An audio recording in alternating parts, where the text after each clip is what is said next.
So, good evening and welcome. I'm here in the summer exhibition at the Schlossmuseum Linz. My name is Markus Reindl, and today and during the next 3 weeks I will be talking to artists featured in this exhibition here on Instagram.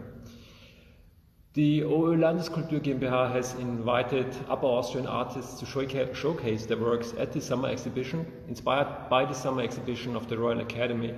Works that were created in 2020 were eligible for submission and are now on sale in the Schlossmuseum.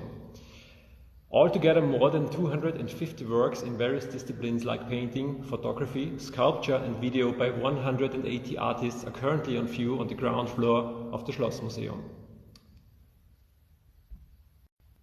Photographer Philippe Gerlach, he's currently living in Berlin, and 3 of his photos are shown here at the exhibition. The portraits are from his series Rabbits and show 3 young men. We will talk about this work and more in a few moments. Hi, Philippe. Hello. Hi. Thank you for joining me. Do you hear me well? I hear you very well, yeah. Okay, good. So, Philippe, where are you right now? I'm in my studio in Berlin, in the here at Hermannplatz in Berlin. Okay. I'm sitting here in front of 3 photos from by you in the summer exhibition. All 3 photos are showing serious-looking young men. Why are they so serious? I don't really know, because I don't.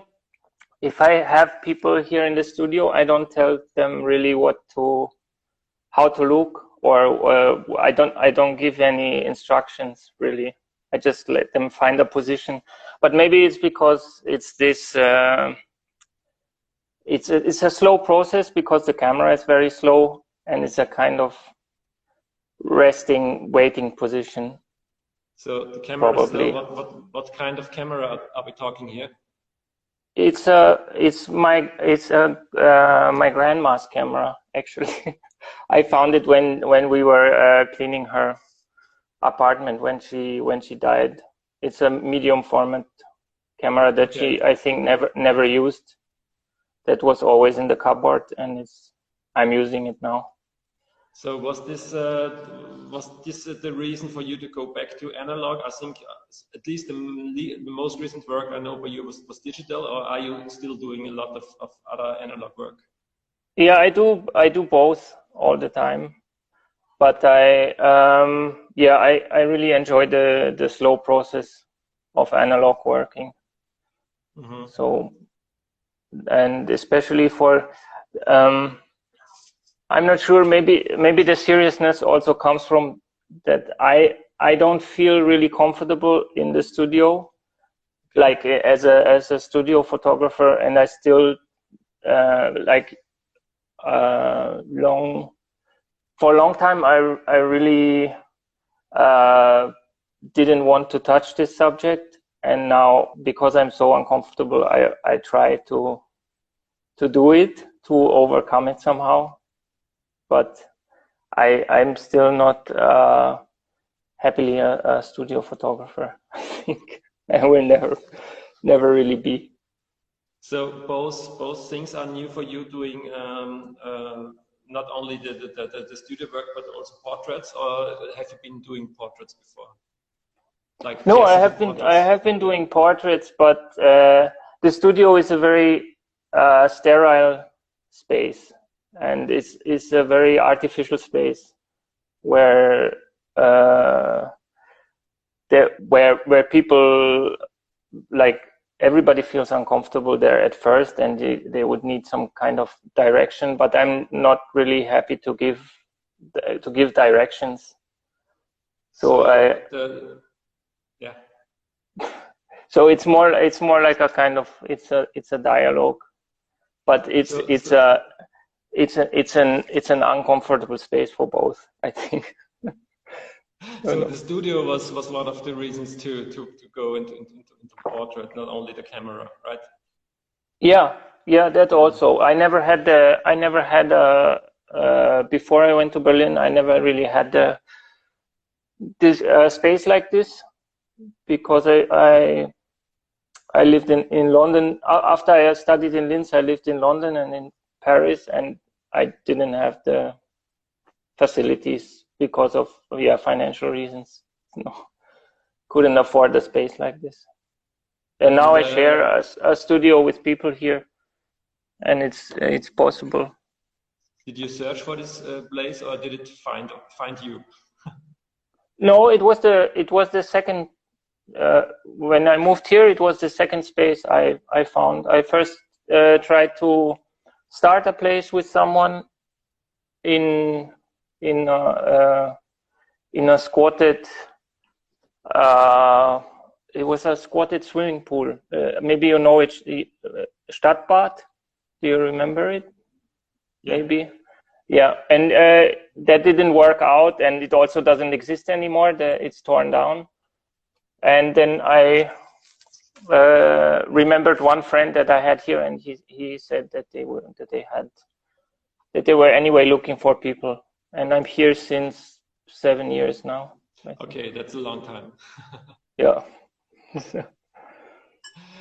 Maybe we can talk more about the series Rabbits, which is in parts shown here in the exhibition. There are more photos as far as I know. So how many of these portraits are there? And is the series finished or is it ongoing? And tell me a bit what's it about. No, it's ongoing since 2017 actually. And it will be. If anyone comes to the studio, I just invite them, and I always have the same light setting and the same kind of background, and it's more of a collection. How did sorry? Yeah.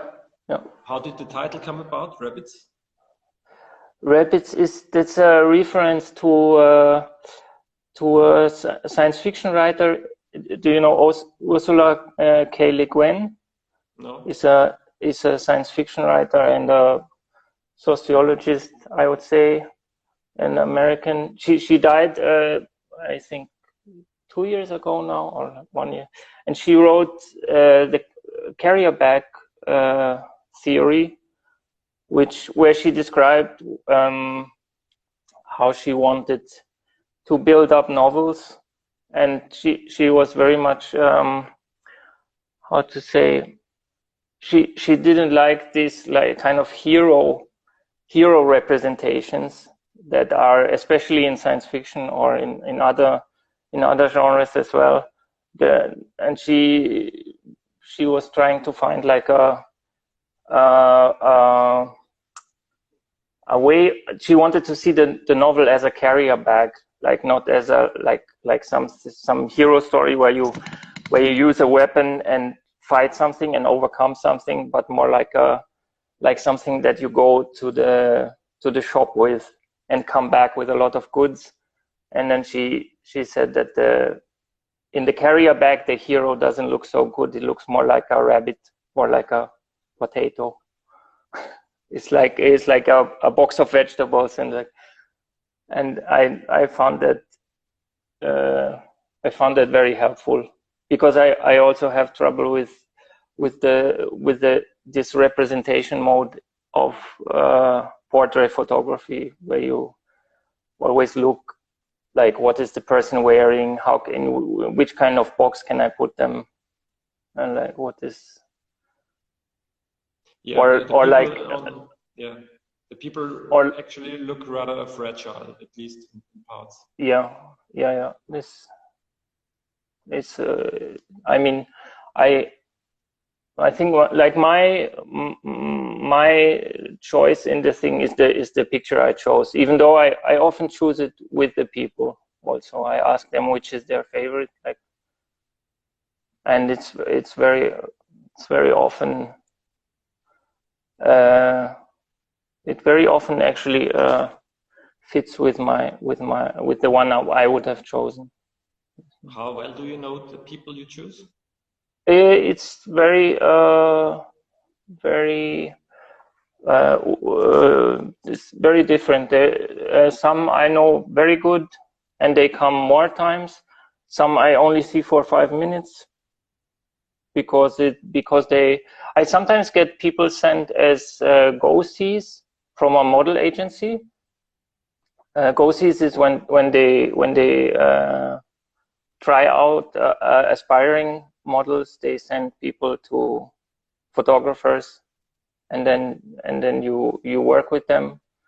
And these people, I don't know them most of the time at all. And I see them only for the time of the shoot. And you choose them for the series just by their looks, or do you don't take all the people who come into the doors of your studio, do you? Actually, mostly. I don't say no to anyone, but I don't really search for people. If somebody asks, then I take them also. So how many photos are there in this series? Do you even know it? Well, I don't know. At the moment, probably like 40 or 50, or I don't know, something like that. Okay. In that, it's not every week or something. It's how it comes. Sometimes it's more people. The portrait has a rich art history. So, do you relate to the work by any artist with this work? You were talking about an author, but do you also relate to the work by other photographers or painters? Are there any influences?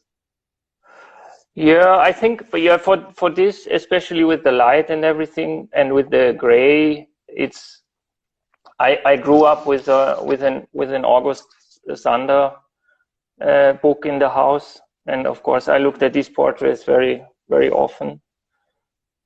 But for example, that's what I mean with the representation. There, he always put next to their,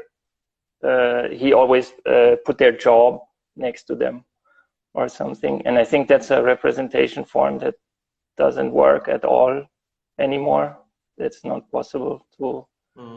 I mean, you can put any job next to this next to a portrait of a person, and then you would see, okay, maybe it looks like someone like that. But I don't think you need this kind of classification for people. So let's zoom out a bit and talk about your work more in general. So over the years, you developed a very recognizable Spawn style, as I think about it. How did you develop your style, and how do you approach new topics, new ideas? Yeah, I'm not sure if I developed a photography style. I think it always has to do with people. So I think I developed more like a way of access or something like that, if that makes sense, or like an absolutely. I don't know, or like it's a I don't know, but general an interest in people. I'm just like all the series are always about is always connected to people. Sometimes I feel like you are an embedded artist, so like you really get very close to the people. Is this something you can see? Yeah. That's probably, yeah. That's I think that's comes also from the time in Linz. I lived in a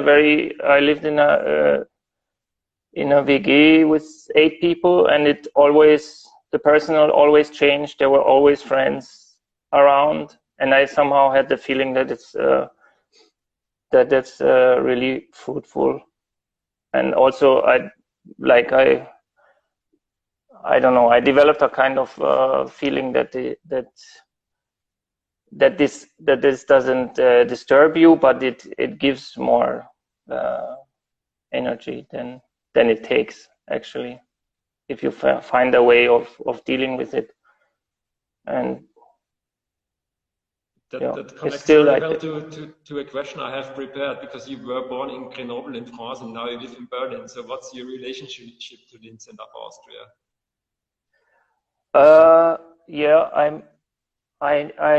I still have an Austrian phone number, even though I am gone since, like, I moved, I don't know, 12 years ago, but I'm there every year, and I'm always I'm every year more and more times in Linz or in Vienna. I really love both cities a lot. And it's nice because a lot of people I knew in Linz moved to Vienna, so I have a kind of network in Vienna without ever having lived there, which is great. And do you so it's like more about photography in general. Do you follow current art photography, and where do you see recent trends and developments? I follow lots of photography, of course. I just for me, I have the feeling that the visual representation lost a bit of its appeal to other art forms that are emerging, or just because the image is not so much the representation of people now. It's more numbers and algorithms, or and that's hard to counter with an image. It's like what I find an interesting thing, you saying this, because you're also a photographer working a lot with social media and especially Instagram. So you also see, I guess you also see what is happening there with people presenting themselves, maybe not by a photographer per se, but presenting themselves. And how do you think has this changed, like perception of photography and photography in general? Well, I think it's just people see so many images just before even they had a coffee in the morning or something like that. I think the image doesn't have such an impact as it had before. It's more the repetition that gets you, that lets you remember something. If you see it 15 times or 20 times or during the day, then you remember something. But like a single image, I think that's for me, is I'm thinking about this all the time, that a single image is really difficult to read for people who grow up with social media, I think. Mm-hmm. Especially, I don't know, I think if you now there was a lot of dealing with pictures in Instagram because there was not enough data for that everybody video streams. But now if you grow up with TikTok or something, I think it's really hard to concentrate on a single image that doesn't move. I think if you grow up with that. How many minutes do pass in the morning when you get up until you grab your phone? Depends if I'm alone, very much. If I'm alone, it's the first thing. It's the first thing I look at. That's for sure. But I'm not alone most of the time, so that's good. So but yeah, I'm always. No, I'm just not. I always have. I would like to quit it altogether, but I just always check every new social media that comes up because I'm too interested. But it's not really helpful, I think. But I always think that that people who grew up with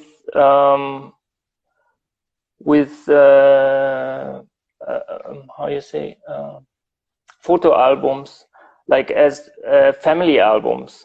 I think these people are still able to read like photographs, and as soon as your family album is not in a book or as a single image or like videos or on an iPad, then I think it becomes difficult to read pictures on the wall. Or like, that's a strong thing to have. Which is not. You can draw a line. What? That's a strong thing to have one thing where you can draw a line. You relate it to the photo album. That's nothing I ever thought about, but you really found one thing where you spin your theory around. I find that's interesting. Yeah, if I see my brother's kids, they have all their images on an iPad. They don't have a photo album that they go through and that they look at. So I think their relationship to a confined medium like a book or something is very different. Because I think like family albums are the strongest thing that connects to memory on the photographic side. And if this connection is gone, I think then it changes, which is absolutely not a bad thing, I think, because like looking at a square still image that doesn't move is a huge abstraction for a memory. I think it's like it's maybe good if that ends at some point.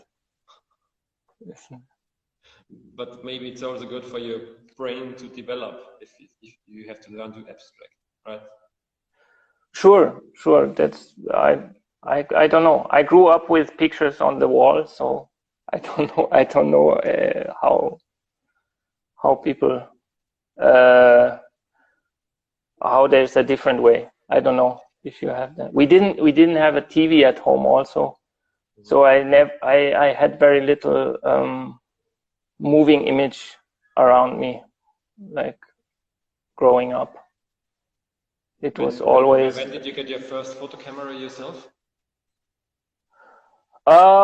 Actually, in university, because before I was drawing. I didn't photograph before. I really imagined little Philippe playing with his camera now after all. No camera. Anyway, my mother will really love what you said because she's making photo albums for my kids. Okay. It's really great. important Okay. for her. So my two daughters, who are very little, both have photo albums which are permanently restocked or refilled and updated by my mother. Okay. So you are in Berlin now. Have you been in Berlin during the COVID-19 lockdowns? Yes, I was.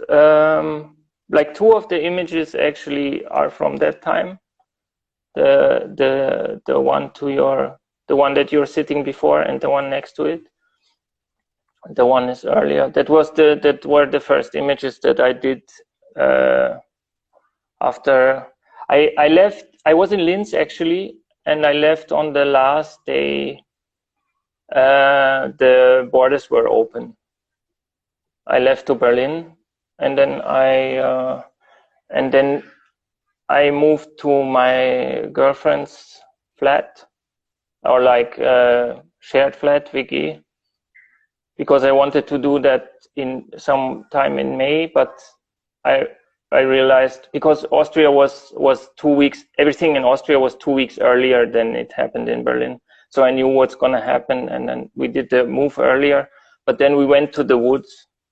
There are some woods outside of Berlin where my girlfriend has a key to a hut, and we stayed there for 17 days, I think. So it's again romantic, like the stories before from your childhood. You everything sounds very romantic in your life now. Really?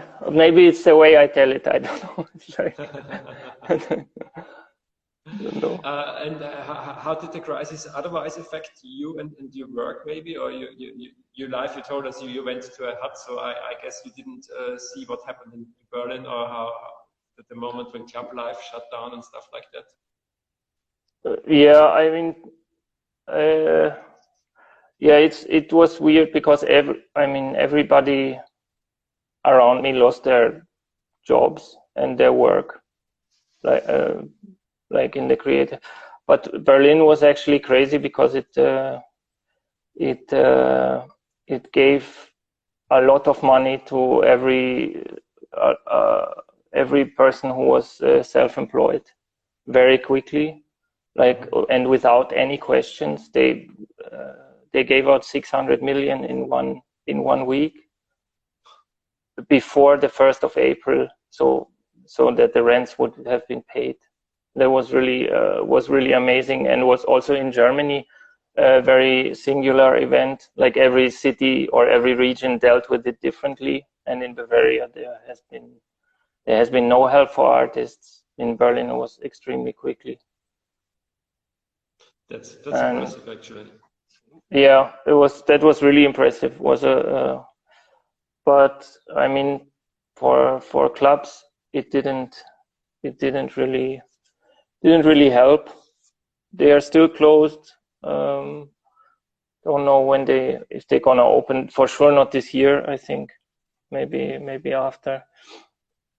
There's a lot of raves in the park next to me. People started raving. The whole it was much relaxter here, the attitude, than in Austria. I had the feeling through everything. And also in the different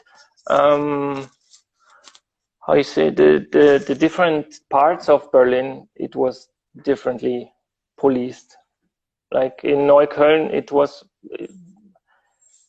you didn't really feel it. Like the market was every day on Hermannplatz, was the same thing. Nobody policed it, and in Mitte was completely empty. There was no one outside. Maybe a bit like Vienna felt, I think. But yeah, very, very different experiences. I don't know. And I was really happy that I had the studio, because I could go to the studio every day without problem. So I didn't have to stay at home all the time. That was really the public transport was really deserted for a while, but that is completely back again now. Okay, so maybe one last question, which is again about you. So, what are you currently working on? So, what's coming up? Any exhibitions planned? So, most of them are cancelled right now. So, what are your plans for the next weeks and months? I actually show with Vanya Hack. They asked me if I wanted to take part in the next group exhibition. That's gonna be in October. And before, I'm gonna be in Denmark.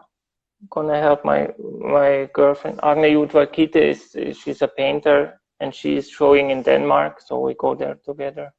If there's nothing changing, we'll see. Sure. I don't.